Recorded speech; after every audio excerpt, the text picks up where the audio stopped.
जय हिंद। अगर आप अभी किसी जगह पर हैं तो एक काम कीजिए। अगर आप ऑफिस में हैं या सफ़र में हैं या गाड़ी चला रहे हैं या घर में हैं, आराम कर रहे हैं, तो एक काम ज़रूर कीजिएगा। कहीं आपके आसपास अगर 1 रुपए की कॉइन या 1 रुपए का सिक्का हो तो उसको लेकर बाहर जाइए और किसी दुकान से कोई चीज़ लेने की कोशिश कीजिए। देखिए उसमें क्या क्या चीज़ आ सकती है और फिर आप आसपास देखिए, कहीं अगर कोई भिखारी हो, कोई मांगने वाला हो तो उसको देने की कोशिश करें। वो आपके सिक्कों को रिसीव करता है, एक्सेप्ट करता है, कबूल करता है या नहीं करता है, ये आपको पता लग जाएगा। भिखारी भी 1 रुपया लेने से आपसे अगर इनकार कर दे तो आपको समझ में आ जाएगा कि अब 1 रुपए की वैल्यू कितनी है। हालांकि 1 रुपया अभी प्रचलन में भी है और वो करेंसी है, भारत की करेंसी है। बगैर 1 रुपए के आप कुछ नहीं कर सकते। वैसे भी मुहावरतन कहा जाता है कि 1 रुपए की भी औकात नहीं है, क्योंकि 1 रुपया बेसिक करेंसी है। हालांकि चवन्नी अठन्नी प्रचलन से बाहर हो गए हैं, अब लेना भी लोगों ने बंद कर दिया है। अब 1 रुपए से भी लोग परहेज करने लगे। भिखारी तो कम से कम 1 रुपया अब लेता ही नहीं है। आप अभी आजमा के देख लीजिए, बाहर निकलिए और देने की कोशिश कीजिए, या कल सुबह दे देना, 1 रुपया देकर देखना तो आपको अंदाज़ा होगा। बहरहाल ये एक वैसी हम बात कर रहे थे, इसका कोई किसी बात से मतलब नहीं है। करेंसी की बात हो रही थी, क्योंकि चवन्नी जो है, अठन्नी भी प्रचलन में थी, ये सब बंद हो चुके हैं। ये 1 रुपए की बात हम वैसे ही कर रहे थे, इसका किसी बात से कोई ताल्लुक नहीं है। हम बात कर रहे हैं आज के हालात की। देश की सबसे बड़ी अदालत सुप्रीम कोर्ट ने एक बेहद अहम और बहुत बड़ा फैसला सुनाया है। कोर्ट की अवमानना के मामले में वरिष्ठ वकील और जाने माने सोशल एक्टिविस्ट प्रशांत भूषण के ऊपर 1 रुपए का जुर्माना लगाया है, या उनको कहा है कि अगर आप जुर्माना नहीं अदा करेंगे, यानी अगर उनके पास 1 रुपया भी नहीं हुआ देने के लिए, या वो देना नहीं चाहेंगे और जुर्माना नहीं भरेंगे, तो उनको 3 महीने की सजा होगी और 3 साल तक उनकी प्रैक्टिस पर यानी वकालत करने पर पाबंदी लग जाएगी। उन्हीं प्रशांत भूषण पर 3 साल की पाबंदी लग जाएगी, जिसको खुद सुप्रीम कोर्ट मानती है कि वो जनहित के मुद्दों को उठाते हैं। और ये बात सुप्रीम कोर्ट में भी चर्चा हो चुकी है कि वो आम जनता के मुद्दों को उठाते हैं और देश से जुड़े हुए मुद्दों को उठाते हैं। वो 3 साल तक उन मुद्दों को उठाने के लिए बैन कर दिए जाएंगे अगर उनको 1 रुपया न देने का मन हुआ तो। उन्होंने अगर 1 रुपया अदा नहीं किया जुर्माने का तो 3 महीने जेल और 3 साल के लिए उनकी प्रैक्टिस पे पाबंदी लग जाएगी।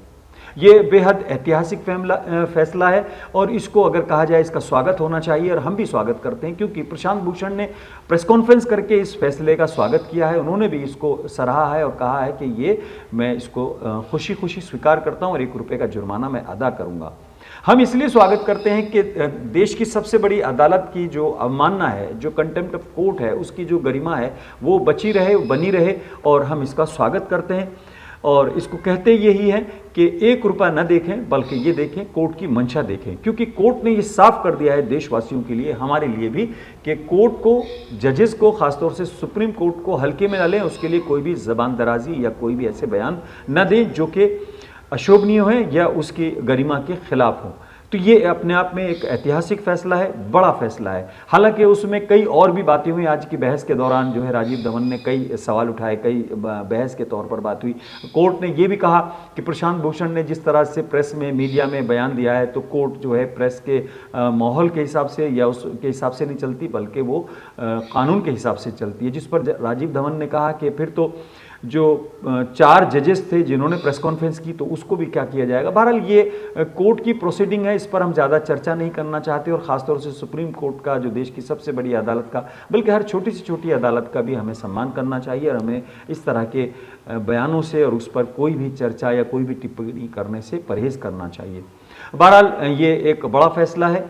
प्रशांत भूषण को लेकर सुप्रीम कोर्ट ने साफ कर दिया है कि अगर कोई भी अवमानना करेगा, कोई भी कोर्ट के खिलाफ कोई बयान देगा, तो वो एक तरह से कंटेम्प्ट ऑफ कोर्ट होगा और उसको किसी को भी बख्शा नहीं जाएगा। हालांकि इस पर कई चीज़ें हुई सोशल मीडिया पर और पूरे देश में एक मुहिम चली। प्रशांत भूषण के फेवर में लोगों ने एक तरह से मुहिम चलाई। प्रशांत भूषण को एक तरह से ये लगा कि प्रशांत भूषण जो है वो देश की जो फ्रीडम ऑफ स्पीच है उसकी एक तरह से नुमाइंदगी कर रहे हैं। उन्होंने मजबूती से अपनी दलीलें रखी और उन्होंने बिल्कुल माफ़ी मांगने से इनकार कर दिया, क्योंकि पिछले दिनों जिस तरह से चर्चा हुई, जिस तेज़ी से इस पर सुनवाई हुई, उसमें बार बार कोर्ट का यही था कि आप माफ़ी मांग लें, यानी खुद कहा जा रहा है कि यार माफ़ी मांग लो एक तरह से। हालांकि इसको इस तरह से नहीं लेना चाहिए। कोर्ट ने कहा कि आपने गलती की है तो आप माफ़ी मांग लो। प्रशांत भूषण ने कहा मुझे जेल जाना मंजूर है, लेकिन मैं अगर माफ़ी मांगूंगा तो ये मेरे अंतरात्मा के खिलाफ होगा, उसके विरुद्ध होगा, उसके खिलाफ कंटेम्प्ट होगा। यानी प्रशांत भूषण भी इस मामले पर अपने जो है कहना चाहिए अपने उसूलों पर अड़े रहे और वो माफ़ी मांगने के बजाय उन्होंने सज़ा को स्वीकार किया और जुर्माने को स्वीकार कर लिया है। बहरहाल इस पर अगर टेक्निकल बात करेंगे तो ये तमाम चीज़ें कानून के जानकार ज़्यादा बेहतर बता पाएंगे, लेकिन जितना हमने अभी हाल फिलहाल में 2-4 मिनट में या घंटों में सुना है या जाना है, कुछ लोगों की, लीगल की एक्सपर्ट्स की हमने राय सुनी है, तो अभी एक लीगल एक्सपर्ट्स जो थे वो कह रहे थे कि अगर सज़ा का भी देखें तो उसमें भी एक बैलेंस कहीं नहीं है। 1 रुपया, या तो आप 1 रुपया का जुर्माना भरें या फिर 3 महीने की जेल और 3 साल तक प्रैक्टिस पर पाबंदी।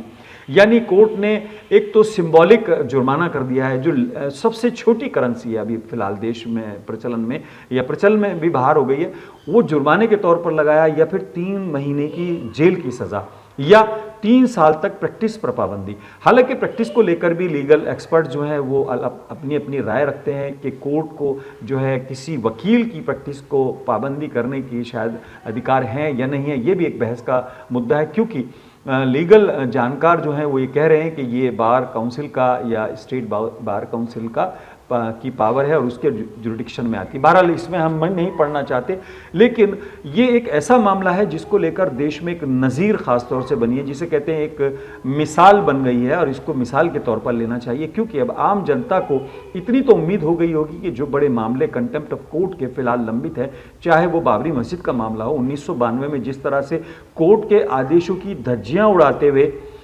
राज्य सरकार ने बाकायदा हलफनामा देकर, एफिडेविट देकर, कसम खाकर, जिसे कहते हैं आप कहते हैं शपथ पत्र देकर ये कहा था कि सब चीज़ें सुरक्षित रहेंगी, और कोर्ट ने उसको यथास्थिति बनाने को कहा और उसको बाकायदा अलल ऐलान खुलेआम ढा दिया गया। उस कंटेम्प्ट ऑफ कोर्ट में अब लोगों को उम्मीद ये हो गई है, देश के कुछ लोगों को, कि अब उसमें शायद तेज़ी आएगी और कोर्ट वाकई में उसमें सज़ा का मन बनाएगी और सज़ा भी दे सकती है। क्योंकि अवमानना जो है अदालत की, वाकई में वो देश का सबसे बड़ा अपराध होना चाहिए, और इसमें प्रशांत भूषण के मामले में कोर्ट ने ये साफ कर दिया है कि अदालत की गरिमा को हर हालत में जो है सुरक्षित रखना चाहिए, और रखना भी चाहिए, और रखा जाएगा। और ख़ास तौर से इस पूरे मामले में जज साहब ने जिन्होंने फैसला सुनाया, मिश्रा जी ने, उनका कल जो है कार्यकाल भी पूरा हो रहा है। यानी वो जाते जाते एक दिन पहले उन्होंने एक ऐसा इतिहास रचा है, बड़ा फैसला सुनाया है जिसका स्वागत होना चाहिए चारों तरफ। और ये तय होना चाहिए अब कि अदालतों की अवमानना करने की हिम्मत किसी की नहीं होनी चाहिए, चाहे वो कोई छोटा हो या बड़ा हो। लेकिन प्रशांत भूषण के मामले में इतना तो साफ हो गया है कि एक ट्वीट की गहराई में हम नहीं जाना चाहेंगे, क्योंकि चीफ जस्टिस ऑफ इंडिया के जो एक तस्वीर वायरल हुई थी, या एक बड़ी महंगी बाइक के ऊपर वो बैठे थे, उस पर उन्होंने कुछ शायद कमेंट किया था, शायद उसको लेकर ये मामला तूल पकड़ा था, और ये एक तरह से है। लेकिन जो एक्सपर्ट्स हैं, ख़ास तौर से पूर्व जस्टिस हैं मार्कंडे काटजू साहब, उन्होंने एक ट्वीट किया, उन्होंने कहा कि खोदा पहाड़ और निकली चूहिया। इस पूरे मामले में कुछ लीगल एक्सपर्ट्स भी ये कह रहे हैं कि अब जो जितनी गंभीरता से अवमानना को लेकर अदालत ने तेज़ी दिखाई है वो बनी रहनी चाहिए, और अब जजेस को भी और ख़ास तौर से कुछ लोगों को भी इस बात का ध्यान रखना चाहिए कि अदालतों की गरिमा बनी रहे, कंटेम्प्ट से बचें और अपने देश की कानून व्यवस्था पर पूरा भरोसा रखें और उसका सम्मान करें। क्योंकि आज भी आम तौर पर अगर आप देखते हैं, किसी को किसी से कोई शिकायत होती है तो वो थाने जाने से पहले, बल्कि थाने के बजाय वो कहता है मैं आपको अदालत में घसीटूंगा। यानी आज भी आम जनता को देश की अदालतों पर, कानून व्यवस्था पर और कानून के सिस्टम पर पूरा भरोसा है, और इसकी गरिमा बनी रहनी चाहिए, और इसकी गरिमा को बनाए रखने के लिए ही आज का ये फैसला इतिहास के तौर पर दर्ज किया जाएगा। बहरहाल आज फ़िलहाल इतना ही। अपने मेज़बान आज़ाद खालिद को इजाज़त दें। जय हिंद।